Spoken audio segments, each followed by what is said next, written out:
Ողջույն սիրելի հայրենակիցներ, եթերում մեր պատմության դասերը հաղորդաշարն է եւ այսօրվա մեր հաղորդումը, ինչպես տեղեկացրել ենք մեր հայտագրերով, նվիրված կլինի մեր հին պատմության, հնագույն պատմության կարևոր, սակայն չափազանց քիչ հայտնի էջերից մեկին, Կոմագենեի Երվանդունյաց թագավորությանը եւ այդ թագավորության ամենանշանավոր սրբավայրին, Նեմրութի մեծ սրբավայրին։ Ավանդույթի համաձայն նախ անդրադառնանք մեր նամակներին, ես ասեմ անցած հաղորդմանը նամակների չանդրադարձա, որովհետև նյութը չափազանց շատ էր իմ ձեռքի տակ եւ մի մասի է ստիպված ուղղակի ժամանակի մեջ չտեղավորվեցի ներկայացնելու, քանի որ նախորդ հաղորդման նյութը հիշում եք իսլամադավան հայությունն էր եւ մի անգամից անցա նյութին եւ այսօր ես կանդրադառնամ նաեւ նամակների, որոնք ստացել էի նախորդ շաբաթ։ Ուրեմն նախ ուզում եմ ամեն հաղորդմանը, որպեսզի չանդրադառնամ,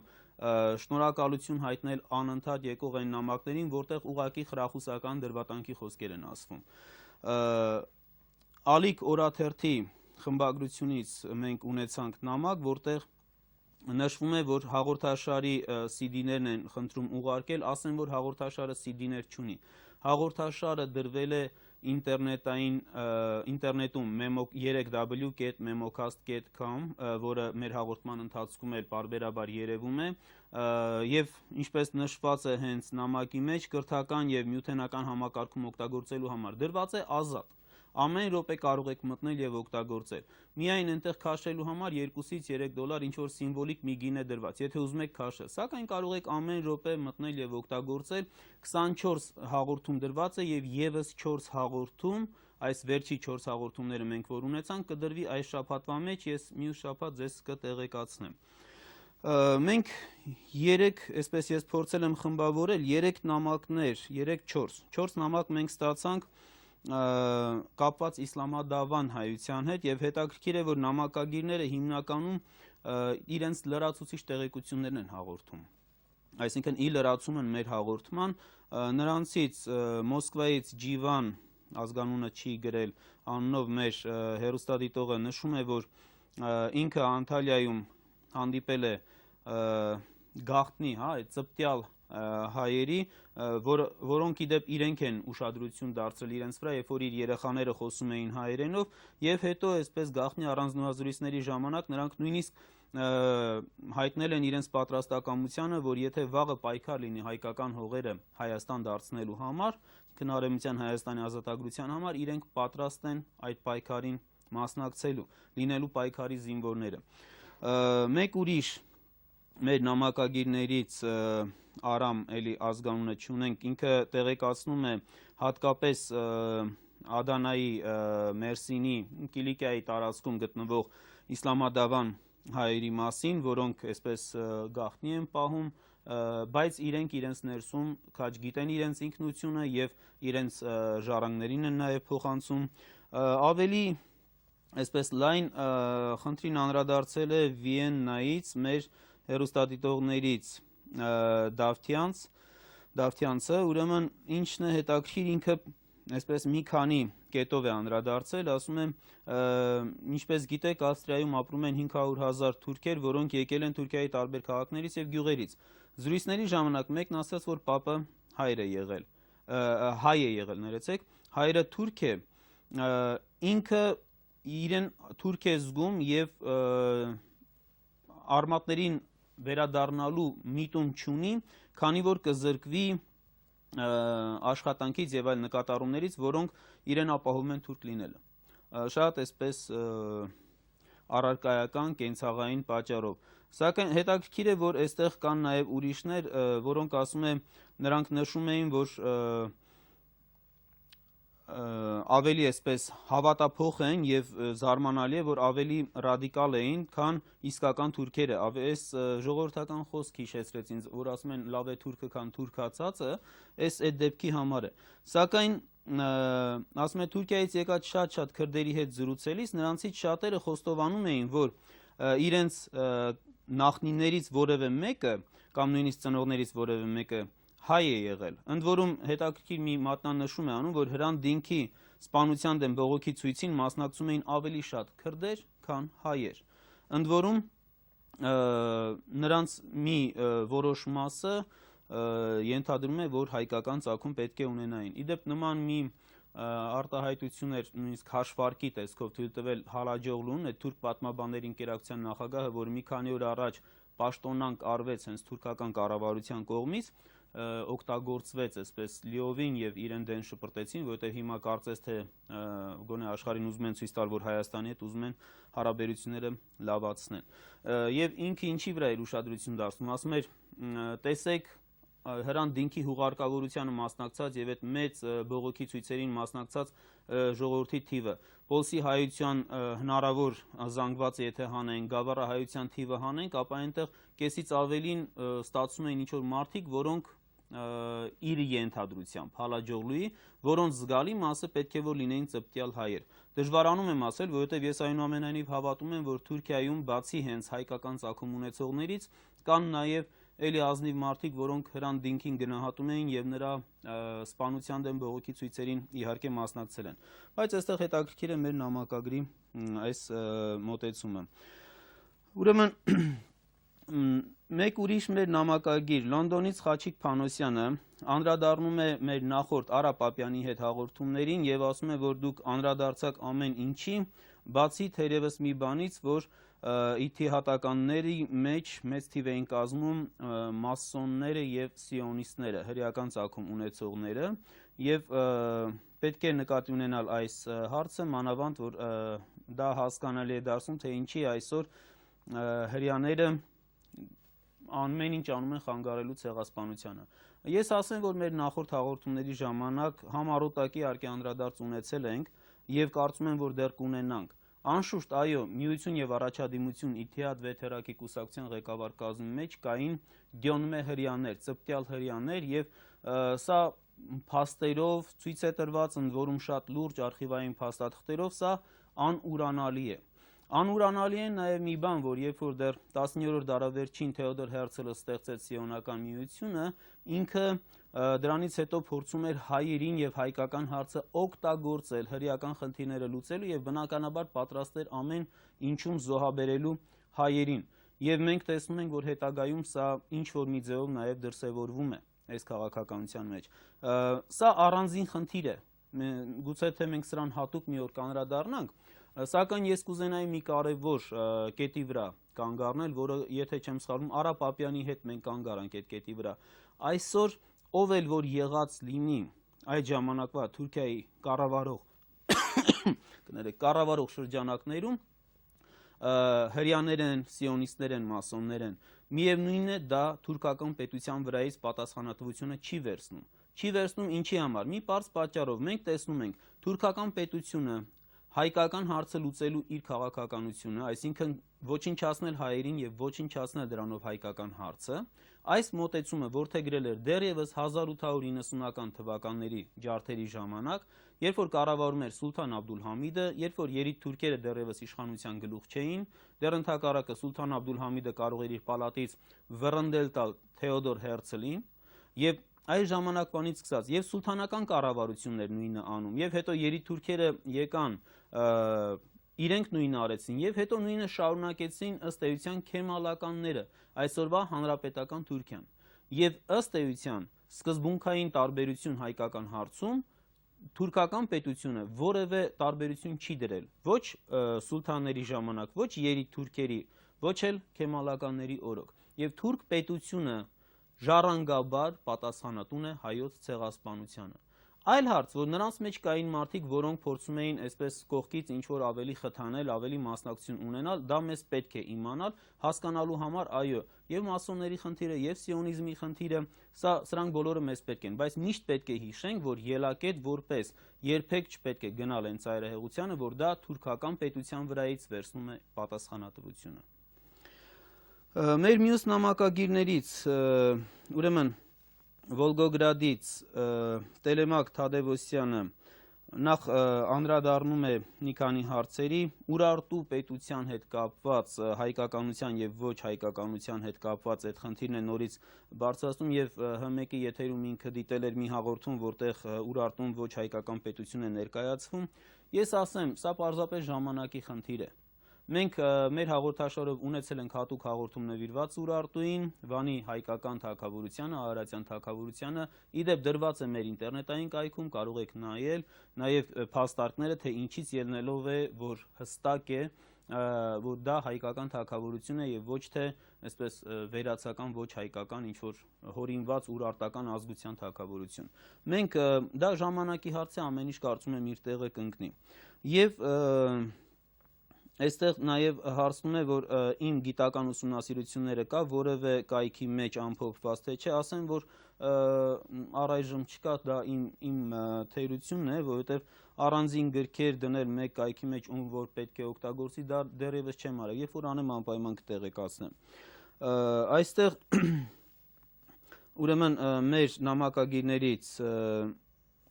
Վիեննայից Հովանես անունով մեր նամակագիրն է գրում, որ սա կապված արդեն Արցախի խնդրի հետ, որ ի վերջո մենք չենք ճանաչել Արցախը, բայց չէ որ դա պարտավոր էինք անել, ինչպես Թուրքիան է ճանաչել Կիպրոսի նվաճված հատվածը, թուրքական հատվածը այսպես կոչված, որպես մեր դիվանագիտության սխալ է ներկայացնում։ Անշուշտ մենք ես կարծում եմ, որ ուղղակի մտածում եմ, թե ում ճիշտ կլինի հրավիրել։ Մենք Արցախյան ազատամարտի ամբողջ տարեգրությունը ներկայացրեցինք եւ Շուշի ազատագրումը առանձին նշեցինք, տարեգրությունը Սուրեն Մարտիկյանի հետ միասին ներկայացրեցինք։ Ես մտածում եմ, գուցե թե մեկ օր մեր պաշտոնական դիվանագիտության ներկայացուցիչներից մեկին հրավիրեինք եւ մեր բոլոր հայրենակիցների համար ավելի խնդիրը պարզ դարձնելու համար փորձեինք շարժման սկզբից գալ մինչև այսօր դիվանագիտական վերլուծությունը անցկացնելու, որովհետև այսպես առանձին պետք է հարցը դիտել իր ամբողջության մեջ, տարածաշրջանային շահեր, աշխարհաքաղաքական շահեր, ինչու է մեր պետությունը դա այսօր անում, ինչու չի անում ինչ-որ բաներ, որոնք ակնկալվում է, որ պետք է անի, սա կարծում եմ համակարգի մեջ կնայենք։ Մեր նամակագիրներից Հովանես Գրիգորյանը Ռուսաստանից շատ հետաքրքիր մի նախաձեռնությամբ են հանդես եկել։ Սա նամակ էր գրել, ես պարզապես, քանի որ գաղափարը ինքը շատ լավն է, ուղղակի որոշեցի եթերում ասել, ոչ թե ուղղակի իրեն նամակին պատասխանել։ Ծրագիրը այսպիսին է, որպեսզի հայությունը, դրսում ապրող հայությունը հնարավորություն ունենա, հատկապես երիտասարդները ավելի ակտիվորեն շփվելու, իրենք ստեղծել են մի խումբ, որը աշխատում է անշահախնդիր, առանց եկամուտ ունենալու, եւ նպատակն է խմբեր բերել ընդամենը ինքնարժեքով, մարդիկ վճարելու են միայն իրենց ճանապարհածախս եւ այսպես իրենց ծախսը միայն, բերել Հայաստան, ծանոթացնել եւ առաջարկում էր, որ կարելի է այսպիսի մի բան անել։ Քանի որ ես ինքս դասավանդում եմ Երևանի պետական համալսարանում, առաջարկում է ինձ կապ ստեղծել իմ ուսանողների հետ, որոնք կարող են իրենց համար այսպես նաև ուղեկցորդ բացատրողներ լինել, գիդեր լինել եւ իրենց համար էլ դա կարող է այսպես փոքրիկ, բայց աշխատանք լինել։ Ասեմ, որ շատ լավ գաղափար է, մանավանդ եթե դրսից գալու են երիտասարդներ, մեր ուսանողներն էլ այստեղ նաև կապը կստեղծվի, պարզապես հիմա արդեն հուլիսի վերջն ենք եւ այս տարվա համար կարծես թե մի քիչ ուշ է, որտեղ ամբողջ մեր ուսանողությունը ցրված է, բայց այդ ուղղությամբ կարելի է աշխատել եւ սեպտեմբերից ստեղծել այսպես կապեր, կամուրջներ, որոնք նաև իրենց կմտերմացնեն եւ մենք ազգային համախմբման յուրօրինակ մի այսպես փոքր, բայց ճանապարհ նաև դա կլինի։ Այստեղ ուրեմն մեկ հարց Սմոլենսկից Երվանդ Գևորգյան հարցում է արել կապված մեր թե ինչպես ստացվեց, որ այդպես արագ մենք քրիստոնեություն ընդունելուց հետո Հայաստանում շատ արագ գրեթե միանգամից ձևավորվեց քրիստոնեական մշակույթը, խոսքը, երաժշտությունը եւ հատկապես ճարտարապետությունը Մայր տաճարի օրինակով։ Ասեմ, որ բնականաբար իհարկե մենք հոստացել ենք, որ քրիստոնեության ընդունմանը մենք հատուկ հաղորդում ենք նվիրելու, բայց պատասխանը շատ հստակ է, որտեղ ամեն ինչ մեր մոտ կառուցվեց նախաքրիստոնեական մշակույթի վրա։ Եվ հասկանալիորեն հենց ասենք բազիլիկ տաճարները 4-րդ, 5-րդ դարի մեր տաճարները ամբողջությամբ վերցված էին նախաքրիստոնեական տաճարներից, այսինքն դատարկ հողի վրա չստեղծվեց։ Եվ հիշում եք Ագաթան Գեղոսն է հենց ասում, որ Գրիգոր Լուսավորիչը հրամայում էր քանդել տաճարները, սակայն նույն հիմքերի վրա կառուցել։ Եվ գոնե հատակագծային հիմքերի առումով, ասենք տաճարները նույնն էին։ Սա եւ երաժշտությունը, երբ որ մենք տեսնում ենք, բավականին շատ մեր հոգևոր երգերում հեթանոսական լադեր են գտնում, ինչը որ նաև ժառանգորդության մասին կարող է վկայել։ Ես այսքանով այսօր ուղղակի եւ մեկ էլ մի նամակ էլ ունեինք, ուրեմն Աշոտ Շահինյան, պատմական գիտությունների տեխնացու, հետաքրքիր է, որ կապված Զազաների հետ նախորդ հաղորդման ժամանակ ասացի հետ, ինքը այստեղ մի հետաքրքիր տեղեկություն է գրել, որ ապարանի շրջանում հատկապես բավականին մի քանի գյուղ կա, որոնց մինչև այսօր էլ կոչում են Զազաներ, որոնց բնակիչներին հատկապես ինքը նշում է ապարան քաղաքից դեպի հյուսիս գտնվող Նիգավան գյուղը եւ ինքը կարծում է, որ սա քանի որ իրենք եկել են բարձր հայքից եւ ծոփքից Դերսիմի շրջանից եւ Դերսիմի քրդերը կամ ալևի քրդերը հենց Զազաներն են, կարծում է, որ սա եւս մատնացույց է անում, որ նրանք ծագում են ծոփքից եւ բնականաբար ենթադրում է, որ ծոփքի արշակունիների ժառանգորդներն են։ Այս վերջինը իհարկե ընդունենք որպես զուտ ենթադրություն, սակայն այն որ ծոփքից եւ բարձր հայքից գալով նրանք Զազաներ են կոչվում, իսկ այսօր այդ շրջանում ապրող ալևի քրդերը կամ հենց Զազաները նույն անունն են կրում, սա եւս մեզ մղում է մտորելու Զազաների այն դրույթի ճշմարտացիությանը, որ նրանք ունեն հայկական ծագում։ Այսքանով մենք մի քիչ երկար ստացվեց, սակայն կարևոր նամակներ էին, ավարտենք նամակների ամփոփումը եւ անդրադառնանք մեր թեմային՝ Կոմագենեի հայոց թագավորությանը։ Ուրեմն Կոմագենեն ես կուզենայի նախ հիմա օպերատորին խնդրեմ, որպեսզի ցույց տա հայկական լեռնաշխարհի քարտեզը ամբողջական։ Կոմագենեն գտնվում է հայկական լեռնաշխարհի հարավ արևմտյան շրջանում եւ այ հիմա դուք տեսնում եք Եփրատից արևմուտք ընկած այս շրջանն է Կոմագենեն, հայկական Տավրոսի լեռների արևմտյան հատվածում եւ տեսնում եք Սամոսատ մայրաքաղաքը Կոմագենեի։ Ուրեմն Կոմագենեի հայոց թագավորությունը այս տարածքն է զբաղեցրել եւ Նեմրութի մասին էլ միանգամից ասեմ, հիմա մենք նորից քարտեզի վրա կնայենք, քանի որ Նեմրութը Կոմագենեի գլխավոր սրբավայրն է եւ աստվածների մեծ ուրեմն սրբավայրը գտնվել է Եփրատից արևմուտք այս լեռնազանգվածի շրջանում, Սամոսատից դեպի հյուսիս արևելք, ի տարբերություն Վանա լճի արևմուտքում գտնվող Նեմրութի, մեծ Նեմրութի, որը մեր ժողովրդին բավականին ծանոթ է եւ հաճախ երբ որ մենք խոսում ենք ուրեմն Նեմրութի մասին, բոլորը միանգամից մտածում են, թե դա Վանի արևմուտքում գտնվող Նեմրութն է կամ Սարակն է, որի գագաթին մեծ լիճ կա, սա մեր ժողովրդին ավելի ծանոթ է։ Ես կուզենայի, որ տարբերակումը լինի, երկուսն էլ հայկական լեռնաշխարհ է իհարկե, սակայն մենք գործ ունենք երկու Նեմրութների հետ եւ սրանք բնականաբար պետք չէ շփոթել։ Այսօր բավականին մեծ շփոթ կա դրա հետ կապված։ Ուրեմն հայկական Տավրոսի արևմտյան մասում գտնվող այս թագավորությունը ինքը հայտնի է բավականին վաղուց։ Քրիստոսից առաջ դեռևս 2-րդ հազարամյակում այս տարածքը խեթական, լուվիական, ասորեստանյան եւ Վանի թագավորության սեպագիր արձանագրություններում հայտնի է որպես Կումախա Կումուխ։ Հետաքրքիր է, որ այս անունը նույնանում է նույն ձևով հնչում է նաև բարձր հայքի կամախը, Կումախա կամախ այս անվանումը, որը նույնպես մեր գլխավոր սրբավայրերից էր, գիտեք, եւ կամախ անունը մենք հանդիպում ենք հայկական լեռնաշխարհում 3 անգամ, բարձր հայքում, հայկական Տավրոսի լեռներում եւ հետաքրքիր է մենք ունեինք կամախ մի գյուղ իր եկեղեցիով, որը 15 թվին ոչնչացավ, գտնվում էր Նեմրութ լեռան անմիջապես Վանա լճի Նեմրութի անմիջապես հարևանությամբ։ Եվ երեքն էլ փաստորեն կապվել են Արամազդի պաշտամունքի, հայոց գերագույն աստծո պաշտամունքի հետ։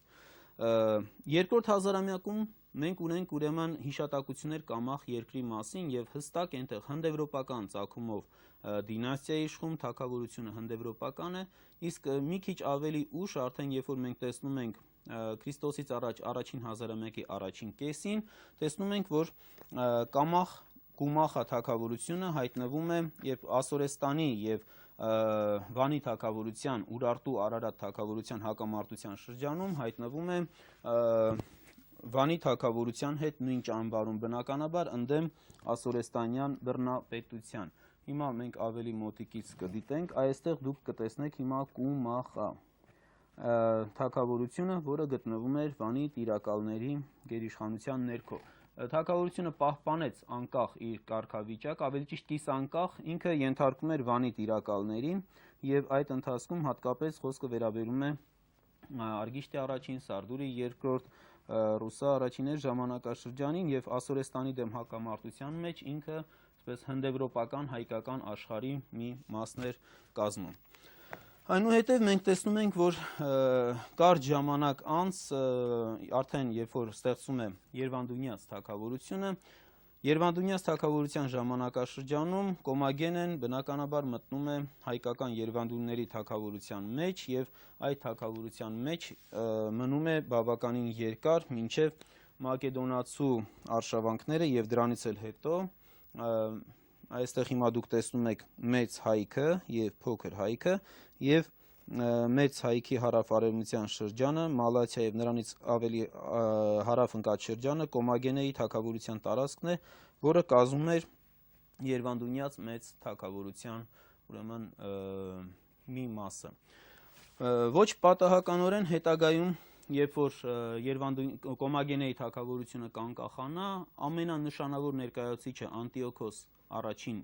Կոմագենացին Նեմրութի մեծ սրբավայրում, որին կանդրադառնանք այսօր, ներկայացնում է իր ամբողջ ծագումնաբանությունը եւ այդ ծագումնաբանության մեջ մենք գտնում ենք այս ժամանակաշրջանում Երվանդունի արքաներին։ Մասնավորապես, ուրեմն ավելի վաղ շրջանը մենք չունենք, առաջին նշանավոր ներկայացուցիչը, որ ունենք, դա 5-րդ դարում, դարի երկրորդ կեսին եւ 4-րդ դարի սկզբին իշխած Քրիստոսից առաջ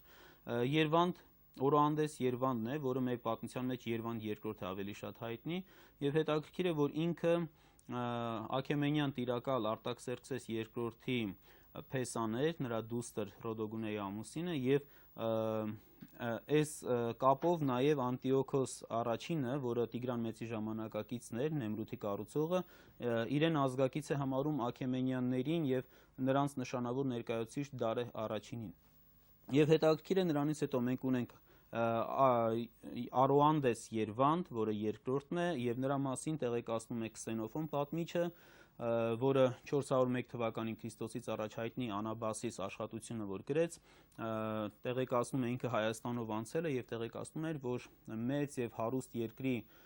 կառավարիչը, Արմենիա երկրի կառավարիչը Օրոնտաս Երվանդն էր։ Այնուհետև նախնիների շարքում մենք տեսնում ենք այդ Երվանդունիների շարքում Նեմրութի սրբավայրում կանգնեցված, մենք տեսնում ենք արդեն Երվանդ թագավորին, Երվանդ երկրորդը դեռ թագավոր չէր, իսկ Երվանդ թագավորը Գավգամելիայի ճակատամարտին մասնակցած Երվանդ երրորդ արքան էր։ Այնուհետև այդ շարքում մենք տեսնում ենք Երվանդունիներից հաջորդ ներկայացուցիչներին Սամոսին, որը կառուցեց Սամոսատ մայրաքաղաքը։ Այնուհետև տեսնում ենք Արշամին, որը կառուցեց Արշամաշատ կենտրոնը Ծոփքի եւ Արսամե անունով երկու քաղաքներ։ Մենք այստեղ հիմա մի քանի պատկեր ցույց տանք։ Արսամե անունով երկու քաղաքներ կառուցեց եւ դրանք տարբերակելու համար ուրեմն գետերի անունով են տարբերակվում Արսամեա Եփրատի վրա եւ մյուսը Արսամեա Նիմֆայոսի վրա։ Այս Արսամեա Եփրատի վրա քաղաքը, որ հիմնվել էր դեռևս Սամոսի կողմից, հիմքերը դրվել էին, վերակառուցվեցին, հզորացվեցին եւ այս հիմա հաջորդ էջին, որ կտեսնենք, վերևի հատվածում, սա հենց Սամոսի պատկերաքանդակն է մեծ ժայռի վրա։ Սամոս Երվանդունին, որը իշխել է Քրիստոսից առաջ 260-ից 240 թվականներին եւ հետաքրքիր է, որ հենց ժամանակակից աղբյուրներում նա կոչվում է հայոց թագավոր, պարզապես հայոց թագավոր, ոչ թե ասենք միայն ինչպես մեր գիտության մեջ շատ հաճախ կոչվում են Ծոփքի եւ Կոմագենեի թագավոր, որը շատ վիճելի է, այլ պարզապես հայոց թագավոր։ Սա երկրորդ Արսամեան է, Արսամեա Նիմֆայոսի վրա, որտեղ հիմա ձեր մոտ դուք տեսնում եք Միհրի արձանը կիսով չափ վնասված, որը այսօր էլ կանգուն է։ Սա այսօր Էսկի Կալե հնավայրն է,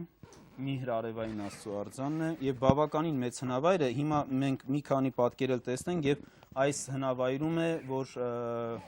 մենք տեսնում ենք շատ նշանավոր ուրեմն մի պատկերաքանդակ, որտեղ հիմա հաջորդ պատկերների վրա կտեսնեք, սա հունարենով մեծ արձանագրություն է։ Հիմա շատերիդ միանգամից ծանոթ տեսարան է սա, որովհետև մենք տեսնում ենք բացառիկ կարևոր մի պատկերաքանդակ, Վահագն Աստվածը, Վահագն Հերակլեսը իշխանություն է տալիս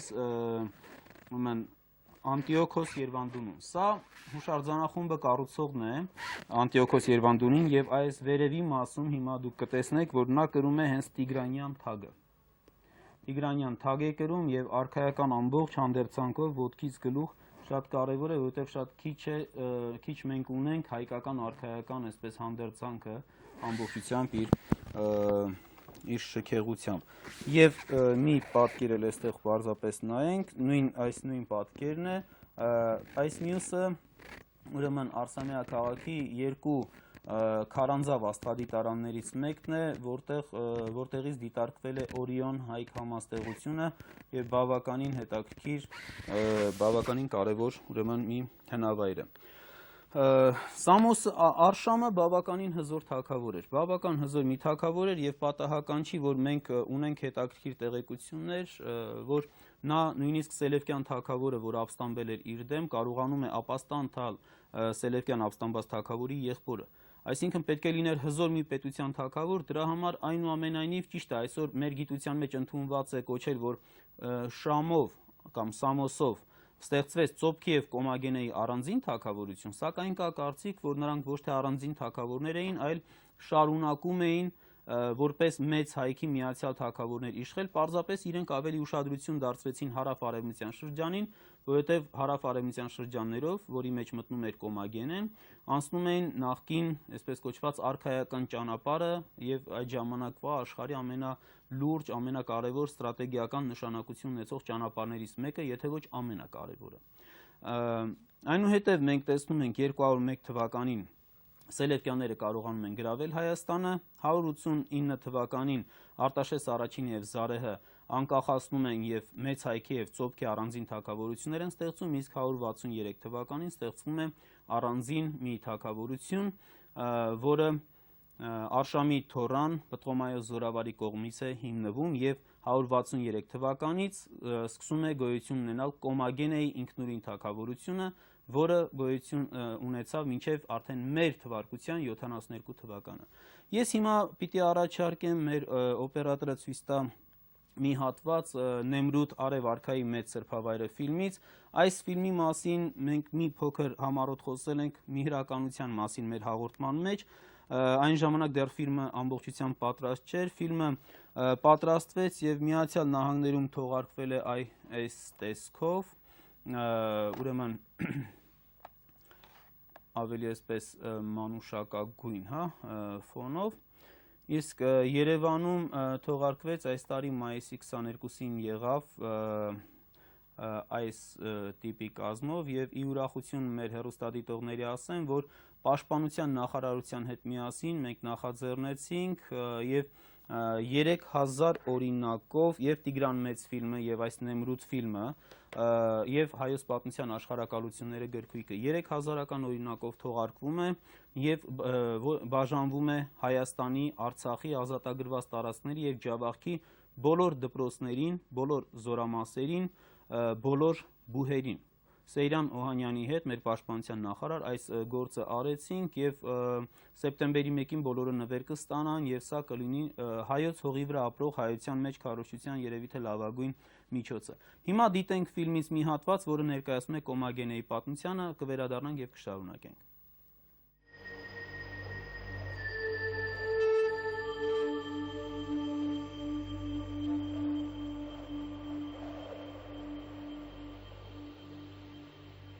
Կոմագենեն երկրի հունարեն անվանումն է։ Հնագույն ասորեստանյան, խեթական, լուվիական եւ հայկական աղբյուրներում այն հայտնի է կամախ, կումախա, կումուխ տարբերակներով։ Կոմագենե կամախ երկրի մասին հնագույն հիշատակությունները գրավոր աղբյուրներում պահպանվել են սկսած Քրիստոսից առաջ 2-րդ հազարամյակից։ Առաջին հազարամյակի առաջին կեսին փոքրիկ այս թագավորությունը հայտնվում է Ասորեստանի եւ Ուրարտու կամ Արարատյան թագավորության հակամարտությունների ոլորտում եւ որպես օրինաչափություն դաշնակցում է ազգակից Արարատյան թագավորության հետ։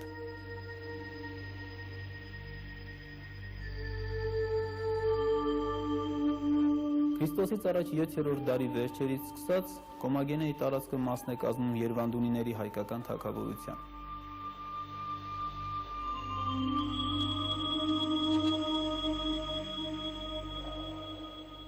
Երվանդունյա արքայատոհմը Հայաստանում իշխեց մի քանի դար շարունակ, ընդ որում Կոմագենեի Անտիոքոս առաջին թագավորը ևս պատկանում էր նույն այդ արքայատոհմին։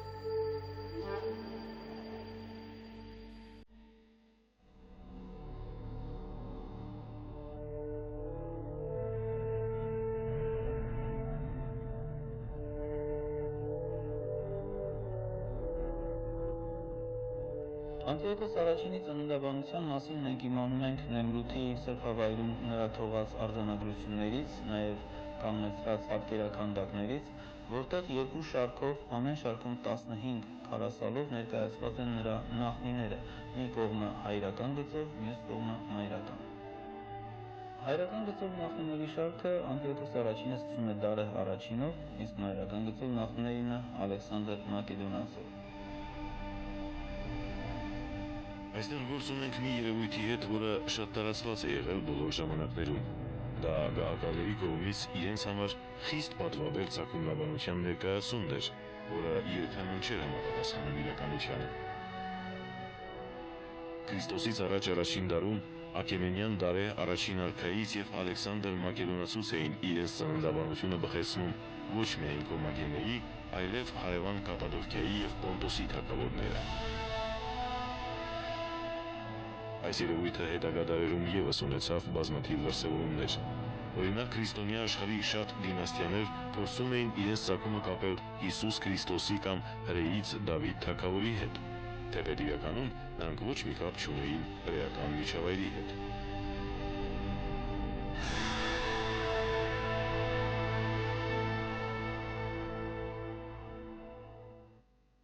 Իսկ ինչու եւ ինչպես է Անտիոքոս Կոմագենասին ներկայանում նման ծագումնաբանությամբ։ Նրա մայրը Լաոդիկե թագուհին Սելևկյան արքայադուստր էր, ուստի մայրական գծով իր ծագումը հասցնում էր մինչև մակեդոնացու Սելևկոս Նիկատոր զորավարը, իսկ նրանից Մակեդոնացուն, թեպետ նրանց միջև արյունակցական կապ չկար։ Հայրական գծով իր ծագումը Դարեհ առաջինին հասցնելու համար ևս Անտիոքոս Կոմագենասին կատարում է ընդունված կարգի խախտում։ Դրա համար նա օգտագործում է հայրական նախնիներից մեկի Արոանդես Օրոնտաս Երվանդի ամուսնացած լինելը Դարեհ առաջինի հաջորդներից Արտաքսերքսես II Մնեմոնի դստեր Հրոդոգունեի հետ։ Ով էր այս Արոանդես Օրոնտաս Երվանդ սատրապը, Արտասուրա Արտաշիրի որդին։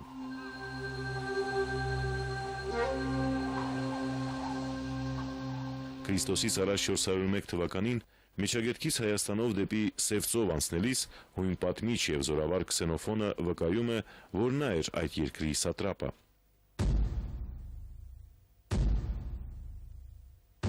Զորավարները որոշեցին, որ պետք է իջնել լեռների միջով դեպի Կարդուխների երկիրը, քանզի ասել էին, թե նրանց երկրով անցնելուց հետո կհասնեն Արմենիա,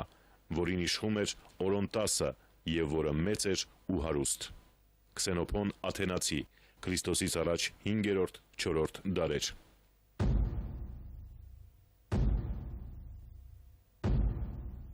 Երվանդ սատրապին հաջորդում է Երվանդ թագավորը։ Սա Գավգամելայի ճակատամարտում հայոց զորք առաջնորդած Երվանդ III-ն է, որը փայլուն դրսևորելով իրեն Գավգամելայի ճակատամարտում, դրանից հետո անկախ հռչակեց Հայաստանը։ Այնուհետև նախնիների շարքում, որը դժբախտաբար ամբողջությամբ չի պահպանվել, հիշատակվում է Սամոս հայոց արքան, որը կառուցեց Սամոսատը, Կոմագենեի կենտրոնը։ Այնուհետև հիշատակվում է Արշամը, որ կառուցեց Ծոփքի կենտրոն Արշամաշատը, նաև Արսամեա անունով երկու քաղաք Կոմագենեում եւ բավականին հզոր մի տիրակալ էր։ Այսինքն, այս բոլոր արձանագրությունները միաբերան վկայում են, որ Անտիոքոս առաջինը հայկական Երվանդունյաց թագավորական տան ուղիղ ժառանգորդն էր։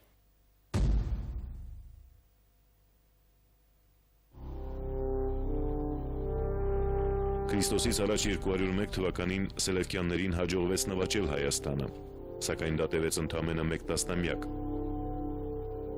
Քրիստոսից առաջ 190 թվականին անկախ հռչակվեցին Մեծ Հայքի և Ծոփքի հայկական թագավորությունները, իսկ Կոմմագենեն անկախացավ քիչ ավելի ուշ, Քրիստոսից առաջ 163 թվականին Արշամի թոռան Պտղոմայոս զորավարի գլխավորությամբ։ Փաստորեն Քրիստոսից առաջ 163 թվականին ստեղծվեց 4-րդ հայկական թագավորությունը, որը Մեծ Հայքի, Փոքր Հայքի և Ծոփքի կողքին անկախ գոյություն ունեցավ մինչև Անտիոքոս առաջինի հոր Միրդադ Կալինիկոսի թագավորության տարիները։ Քրիստոսից առաջ 85 թվականին նա կամովին ընդունեց Տիգրան Մեծի գերիշխանությունը և պահպանելով արքայական տիտղոսն ու բարձր դիրքը մտավ հայկական աշխարհակալության կազմի մեջ։ Իսկ Անտիոքոս առաջինը թագավոր ճանաչվեց Տիգրան Մեծի կողմից և թագադրվեց հենց հայկական կամ Տիգրանյան անունը ստացած թագով։ Նա և նրա աժառանգները շարունակեցին կրել Տիգրանյան թագը, դրանով յուրօրինակ կերպով ընդգծելով իրենց հայկականությունը։ Հայկական կամ Տիգրանյան թագը հանդես է գալիս նաև հռոմեական դրամների վրա, որպես հայոց թագավորության խորհրդանշան։ Այդպիսի դրամներ թողարկեցին Մարկոս Անտոնիոսը Քրիստոսից առաջ 34 թվականին, իսկ ավելի ուշ Օգոստոս Օկտավիանոսը։ Կոմագենեի հայոց թագավորությունը գոյություն ունեցավ մինչև մեր թվարկության 72 թվականը, երբ այն վերածվեց Հռոմի կայսր Վեսպասիանոսի կողմից։ Հատկանշական է այն փաստը, որ մինչև թագավորության անկումը Տիգրանյան թագը կամ հայկական թագը շարունակում էր անընդհատ տեղ գտնել Կոմագենեի թագավորության դրամների վրա։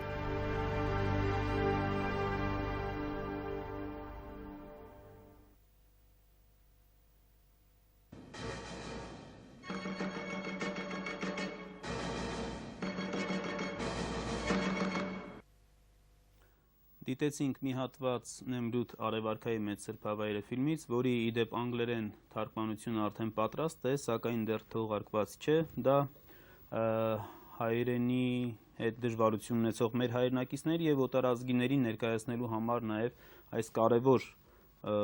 մեր հայկական քաղաքակրթության կարևոր մի հատված է, որը շարունակում է մնալ բավականին անհայտ, նույնիսկ մեզանում, նույնիսկ Հայաստանում։ Նեմրութի սրբավայրի վրա մենք ինչու ենք այսքան կենտրոնանում, որովհետև սա թերևս ամենանշանավոր նախաքրիստոնեական մեր հուշարձանն է եւ Կոմագենեի թագավորության յուրօրինակ սիմվոլը դարձավ։ Այս սրբավայրը կառուցվել է Անտիոքոս առաջին Երվանդունու կողմից, որը ինչպես արդեն ֆիլմում նշվեց 70 թվականին Քրիստոսից առաջ, որոշ ուսումնասիրություններում նշվում է 69, այս ավելի ճիշտ է իհարկե 70-ը, նա գահ բարձրացավ եւ թագադրվեց Տիգրան Մեծի կողմից Տիգրանյան թագով։ Եվ հատկանշական է, որ մինչև թագավորության վերջը ոչ միայն թագավորներն էին իրենք, չնայած Հռոմի գերիշխանության ներքո էին հայտնվել, իրենք էին կրում Տիգրանյան թագը, այլև իրենց դրամների վրա որպես հայոց թագավորության սիմվոլ, երկրորդ երեսին դրոշմում էին Տիգրանյան թագը։ Այս հայկական փոքրիկ թագավորությունը Կոմագենեի, որը անկախ կերպով գոյություն ունեցավ Քրիստոսից առաջ 163-ից մինչև Քրիստոսի ծննդյան 72 թվականները, մեզանում շարունակում է մնալ բավականին անհայտ։ Ցավով պիտի նշեմ, բայց մինչև այսօր մենք նույնիսկ մի գրքույկ չունենք այդ մասին հրատարակված։ Կան առանձին մի քանի հոդվածներ, որոնք անդրադարձել են այս կամ այն խնդիրներին, բայց Կոմագենեի հայոց թագավորություն, Կոմագենեի Երվանդունյաց թագավորություն գոնե մեկ գրքույկ չունենք հրատարակված, ինչը որ հայագիտության բացթողումներից պետք է համարել իհարկե։ Ես քանի որ բավականին շատ ուրեմն հատուկ կանգ առանք հայկականության վրա, որովհետև եթե դա հայկական հուշարձան չի, հայկական սրբավայր չի, եթե թագավորությունը հայկական չի, ապա հատուկ իմաստ չունի դրա վրա այսպես կանգ առնելը։ Ես կուզենայի, որ մենք մի քիչ ավելի մոտիկից ավելի լավ ճանաչեինք Կոմագենեի թագավորության գլխավոր սրբավայրը, Նեմրութը, որովհետև այսօր Թուրքիայի տարածքում ես այս գիրքը, որ ինձ հետ վերել եմ, հիմա կխնդրեմ մեր օպերատորը ցույց կտա, ուրեմն գիրքը ինքը հիմա վերնագրի ներքևում դուք կտեսնեք Նեմրութ եւ այստեղ կտեսնեք English գրությունը, ուրեմն ես հաշվեցի 7-8 լեզուներով կարդարկմանված անգլերեն, ֆրանսերեն, գերմաներեն, ճապոներեն, չինարեն եւ հիմա չեմ հիշում, կարծեմ իտալերեն, ուրեմն տուրիստական այսպես բան է պատրաստված, մեծ շատ շքեղ հրատարակություն է գունավոր նկարներով եւ խեղաթյուրված բնականաբար հայոց պատմությամբ էջերը խեղաթյուրված ներկայացնելով ես այստեղ միայն մեկ բան ընդգծած ցույց տամ, որ հասկանալի լինի, ուրեմն հիմա խնդրեմ մեր օպերատորը նորից ցույց տա, այստեղ տեսնում եք History of Commagene Kingdom եւ այ քիչ առաջ մենք խոսում էինք Երևան սատրապի մասին, որի մասին Քսենոֆոնն է տեղեկացնում, այս ընդգծած հատվածը, որ դուք տեսնում եք, ուրեմն հետաքրքիր է, որ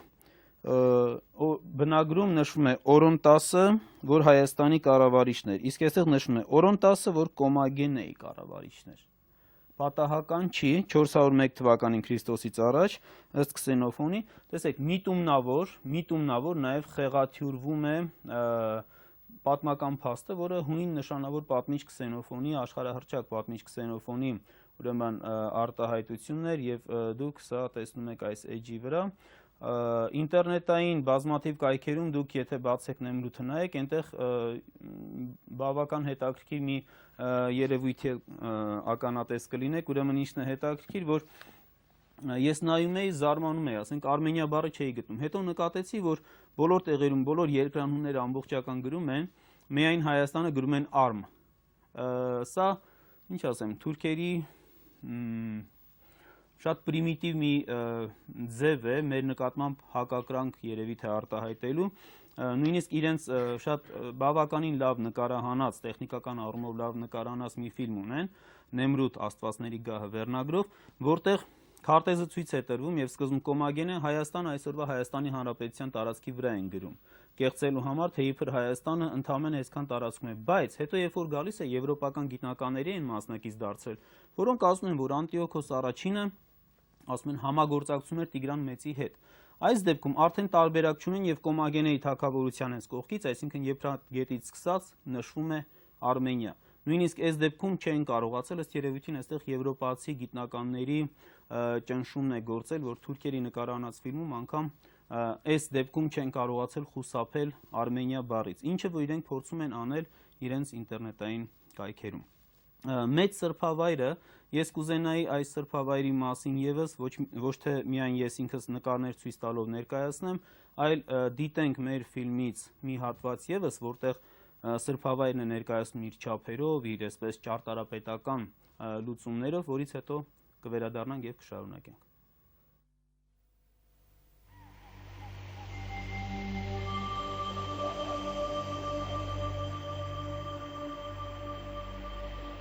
Նեմրութ լեռը գտնվում է հայկական կամ արևելյան Տավրոսի լեռնաշղթայում, այն Կոմագենե երկրի բարձրագույն լեռնագագաթն է։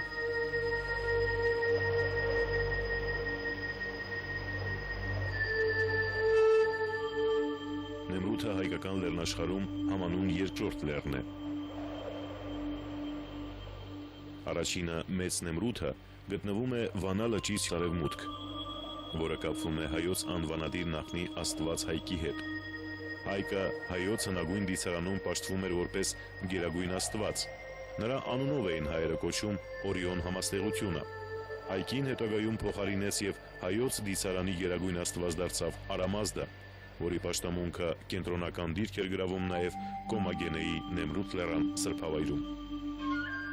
Իդեպ եթե Նեմրութ անունը երկու անգամ է հանդիպում հայկական լեռնաշխարհում, ապա Կամախ Կոմագենեն հանդես է գալիս 3 անգամ։ Առաջինը հայկական Տավրոսի Կամախ Կոմագենեն է, երկրորդը արևմտյան Եփրատի ակունքներում գտնվող Կամախը, որն Արամազդի պաշտամունքի գլխավոր կենտրոնն էր Մեծ Հայքի թագավորությունում, իսկ երրորդը գտնվում է Մեծ Նեմրութ լեռան հարևանությամբ։ Երեքն էլ կապվում են հայոց գերագույն Աստված Արամազդ Օրոմազդեսի պաշտամունքի հետ։ Նշենք նաև, որ երկիր մոլորակի վրա Նեմրութ Կամախ զույգը հանդիպում է միայն 2 անգամ, մեկը հայկական Տավրոսի լեռներում, մյուսը Վանա լճի արևմուտքում, երկուսն էլ հայկական լեռնաշխարհում։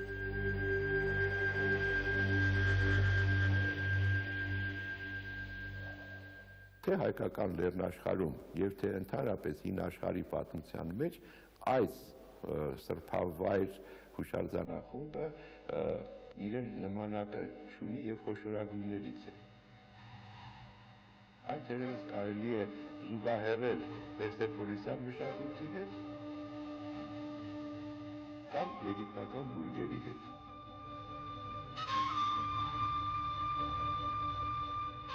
Ինչ է ճարտարապետականորեն այս հուշարձանախումբը կամ այս սրբավայրը։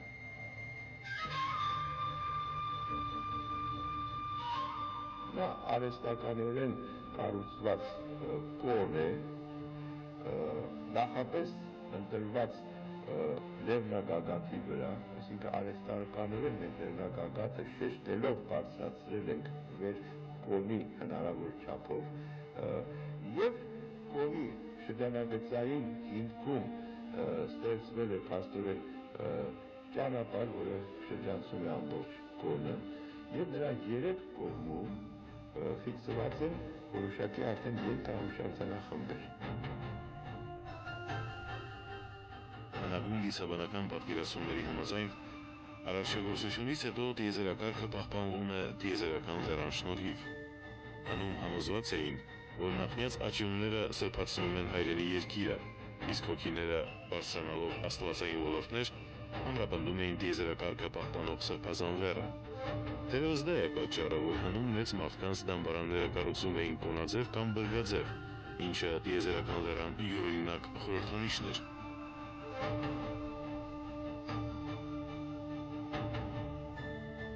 Այստեղ իմ մարմինը ծերացած բարեգործությունների մեջ եւ զերծ ժամանակի քայքայիչ ներգործություններից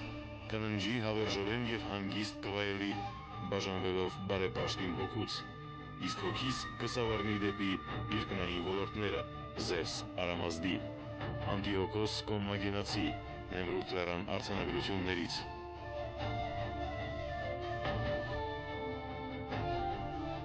Այս հորինվածը ինձ ինքան չափազանց կարևոր է որպես տեսակ, որպես իսկ տեսակ, անկախ նրանից սա դամբարանի կամ պանթեոնի խնդիր է, թե ընդհանրապես որպես հուշարձան, որովհետև սրա նախատիպը մենք ունենք հայկական լեռնաշխարհում թերևս 3-րդ հազարամյակից ֆիքսված կրոր թաղումների տեսքով, ուղղակի խնդիրը այն է, որ սա ներկայացնում է թագավորական պանթեոն հասկացությունը ուղղակիորեն առնչվելով պետական կայացման երևույթի հետ, որը բնականաբար բերում է նրա մասշտաբային մեծացմանը, մոնումենտալացմանը։ Սրբավայրը մեզ նաև հուշում է, թե ինչպեսի պիտի լինեին ընդհանրապես հայկական լեռնաշխարհի այն հուշարձանները, որոնք պատկանում են Հայաստանի այն մշակույթին, որը պիտի կապեր բազմաստվածությամբ հետ։ Սրանք Քրիստոսից առաջ 3-ից 2-րդ հազարամյակներով ծավալվող դամբարաններ են Հայաստանի արևելյան շրջաններից, Արցախից և Սյունիքից։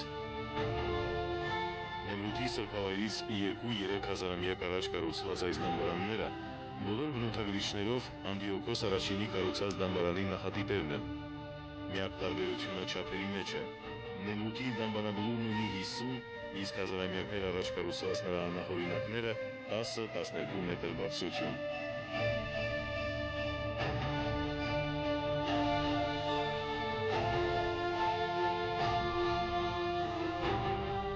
Սրբավայրն ինչ խոսք հեռու է միայն դամբարան լինելուց։ Դա արքայատոհմի մեծ սրբավայրն է, արքայի և նրա նախնիների աստվածայնության վկան։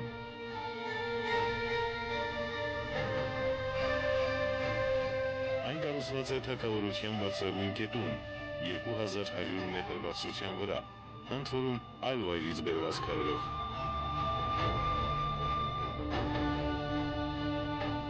Կոնաձև արհեստական դամբարանբլուրը կառուցված է մանր քարերով, առանց շաղախի, ունի 50 մետր, այսինքն ներկայիս 17 թվականի շենքի բարձրություն և չի փլուզվել հազարամյակների ընթացքում։ Նման մակրության կառույց ճարտարագիտական բացառիկ հաշվարկով չափազանց դժվար է ստանալ նույնիսկ մեր օրերում։ Բլուրի երկու կողմերում, արևելքում և արևմուտքում, կառուցված են նույնակերպ արձանախմբեր, որոնք պատկերում են աստվածներին, արքային և նրա անախիներին, թագավորության զինանշանները, առյուծ և արծիվ, նաև արքայի հորոսկոպը, առյուծի քանդակով։ Մեզանից ավելի քան 2000 տարի առաջ ստեղծված այս սրբավայրը, որի կառուցման բարդությունը կարելի է համեմատել միայն եգիպտական բուրգերի հետ, բազմաթիվ գիտնականներ իրավամբ համարում են հին աշխարհի 8-րդ հրաշալիքը։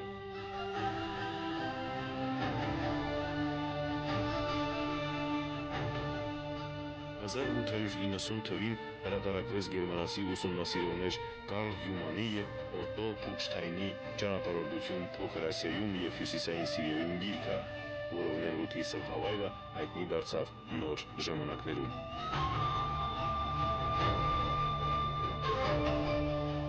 Սրանք 19-րդ դարավերջին կատարված լուսանկարներ են։ Այս լուսանկարում Նոյի Բիսուղու արձանի գլուխը դեռևս տեղում է։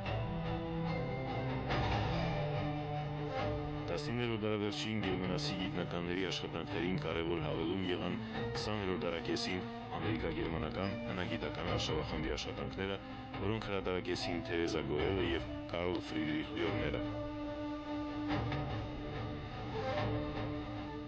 Սրբավայրի ուսումնասիրությունը շարունակվեց հետագա տասնամյակներում, և այսօր էլ սպասելի են նոր արդյունքներ ու մեկնաբանություններ։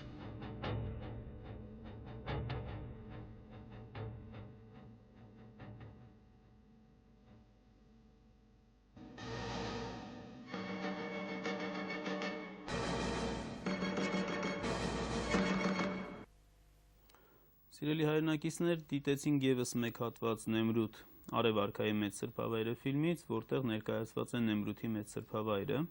եւ շատ շատերիս համար, որ այս սրբավայրը մնում է անծանոթ, շատերը երբ որ ֆիլմը դիտում էին, զարմանում էին, որ մենք ունենք նման մի սրբավայր, որ իսկապես կարելի է համեմատել միայն եգիպտական բուրգերի հետ, եւ մեզ համար մնում է բավականին անծանոթ։ Այս սրբավայրի ուրեմն կենտրոնում արհեստական բլուր է 50 մետր բարձրությամբ։ Ես հիմա այստեղ խնդրեմ մեր օպերատորին մեր սխեմաները ցույց տա, որովհետև մեր հեռուստադիտողներից հարցրել էին նաև չափերն էր հետաքրքրել։ Ուրեմն այստեղ հիմա դուք տեսնում եք կտրվածքը, ուրեմն բարձրությունը 50 մետր, ինչպես ասվեց արդեն ֆիլմի ընթացքում, այսօրվա 17 հարկանի շենքի բարձրությամբ, բլուրի ներքևի գիծը մոտ 160 մետր է կազմում հիմքը։ Այս կտրվածքով դուք տեսնում եք արձանները, մեծ մարդակերպ արձանները, իդեպ դասական արևապաշտական հուշարձան է, նույն հուշարձանախումբը կա եւ արևելքում եւ արևմուտքում, ընդ որում այս արձանները իրենք ունեն 9 մետր բարձրություն։ 9 մետր բարձրություն, այսինքն 3 հարկանի շենքի բարձրություն, եւ եթե դուք նկատեք այս կողմում, ուրեմն ինքը մի հարթակի վրա է, այսինքն երբ որ պաշտամունք իրականացնողը այստեղ պաշտամունքային զոհասեղաններ, երբ որ կանգնում է պաշտամունք իրականացնողը այստեղ, արձանը մոտ 4 հարկանի շենքի բարձրությունից էր նայում իրեն եւ բնականաբար չափազանց տպավորիչ էր, իսկ հուշարձանի կենտրոնական հորինվածքը դա 5 մարդակերպ արձաններն են, կենտրոնում ուրեմն արամազդն է 9 մետր բարձրությամբ, մյուս կողքերին եւս 4 արձաններ, ուրեմն Մայր Դիցուհին է, Արեգ Միհրը, Միտրան, Վահագն Հերակլեսը եւ հուշարձանախումբը կառուցող Անտիոքոս Երվանդունի Կոմագենացին։ Եվ մի շատ հետաքրքիր բան եւս, որը այսպես ճիշտ է, մի քիչ միստիկ կարող է թվալ, մի քիչ անհավանական կարող է թվալ, բայց մի ենթադրություն է, որ պետք է անենք։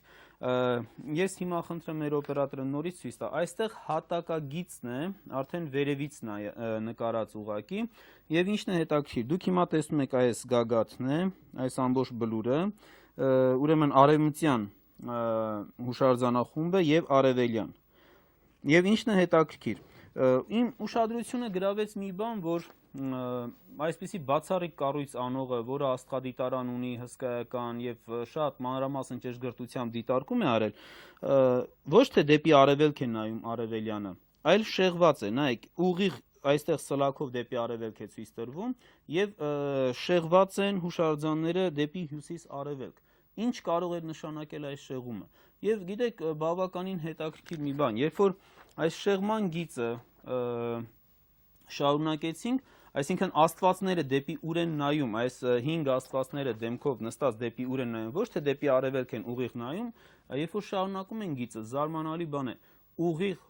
գիծը դուրս է գալիս մեծ Մասիսի գագաթին։ Սա որպես ենթադրություն, բայց գուցե թե սա միստիկական ինչ-որ մի բան էր, գուցե հուշարձանը որպես միստիկ կենտրոն ինչ-որ կապող պորտալար է ընկալվել մեծ հայքի թագավորության եւ հայկական լեռնաշխարհի բարձրագույն գագաթի մեծ մասի հետ, որը մեր տիեզերական լեռն էր համարվում, եւ սա ինքը բավականին հետաքրքիր մտորելու տեղիք է նաեւ տալիս։ Ընդհանրապես այս թագավորության պատմությունը, այս սրբավայրի պատմությունը մեզ համար բավականին լուրջ մտորելու խնդիր պետք է առաջացնի։ Նախ առաջինը, որ մենք պետք է լրջորեն ճանաչենք մեր արժեքները։ Ցավով եմ ասում, բայց երբ որ Նեմրութի մասին այսպես ֆիլմի պրեզենտացիան էինք անում, նույնիսկ շատ պատմաբաններ կային, որոնք հարցնում էին, ասում էին երկրորդ Նեմրութը որն է։ Բոլորը մտածում էին, թե ինչ որ գրքերում տեսել էին աստվածների այս արձանները, առանձին հատկապես աստվածների գլուխները, որ կան, եւ նույնիսկ այսպես չգիտեին, որ գոյություն ունի երկու Նեմրութ, մեկը հայկական Տավրոսի, սա իդեպ հետաքրքիր, շատ հետաքրքիր հորոսկոպ քանդակ է, որի վրա պատկերված է Անտիոքոս առաջինի ծննդյան պահին աստղերի դիրքը, աշխարհի հնագույն հորոսկոպներից մեկն է քանդակված։ Եվ ինչն է ցավալի, որ մենք չենք ճանաչում մեր արժեքները այնպես, ինչպես որ կա։ Հիմա այստեղ դուք կտեսնեք աստվածների արձանները, նրանց ուրեմն պատկերները, աջ կողմում Մայր Դիցուհին եք տեսնում, ձախ կողմում Միհրի արձանը։ Հիմա մենք պարզապես թերթենք, ուրեմն այստեղ ունենք Արամազդ, Անտիոքոս, Վահագնի արձանը, ունենք ուրեմն զինանշանային իմաստով այստեղ առյուծ եւ արծիվ, դուք հիմա տեսնում եք այս կողմում առյուծ, արծվինը պարզապես գլուխը ջարդված է։ Եվ հետաքրքիր է, որ առյուծ արծիվը մեր թագավորությունների սիմվոլն է դեռ Վանի թագավորության շրջանում, այս ժամանակաշրջանում Երևանդունյաց եւ հետո կդառնա Հայաստանի Հանրապետության զինանշանը։ Մեր ուզում եմ ամփոփել այսքանով Կոմագենեի Երևանդունյաց հայկական թագավորության մասին այս մեր հեռուստատեսային ակնարկը եւ սրանով ուզում եմ մեր ուշադրությունը հրավիրել հայոց թագավորության գրեթե անհայտ մնացած էջերից մեկին, հայոց նախաքրիստոնեական մշակույթի գլուխգործոցներից մեկին, Նեմրութի սրբավայրին, որը թերևս համաշխարհային մշակույթի գլուխգործոցներից մեկն է։ Եվ բնականաբար մենք պետք է ոչ միայն ինքներս նախ եւ առաջ ճանաչենք, այլև փորձենք ճանաչեցնել տալ օտարներին, որովհետեւ ամբողջ աշխարհով այսօր կտեսնեք թուրքերը որտեղ ինչ տուրիստական սայթ է կամ ինչ որ մի բան որ կա, անպայման օգտագործում են այս մեր արձանները, որ այդ ոչ մի կապ չունեն։ Եվ իհարկե անկեղծ չեն, ասենք օրինակ, երբ որ Եգիպտոսում լինում ես, Եգիպտոսի արաբը ասում է, որ սա իմ նախնին չի կառուցել եւ անկեղծ է։ Թուրքերը անկեղծ չեն, ասում են սրանք մեր նախնիներն են կառուցել։ Թեպետ հստակ է, որ իրենք որևէ կապ չունեն, որովհետեւ սա կառուցվել է Քրիստոսից առաջին դարում, իսկ թուրքերի, սելջուկ թուրքերի առաջին հորդաները այս տարածաշրջան պիտի մտնեին դրանից միայն 1200 տարի հետո։ Սրանք մեր հարստություններն են, մեր սրբավայրերն են, եւ մենք պիտի նախ մենք ճանաչենք եւ նաեւ աշխարհին ճանաչեցնենք ճշմարտությունը։ Այսօր այսքանը, մնացեք բարյավ։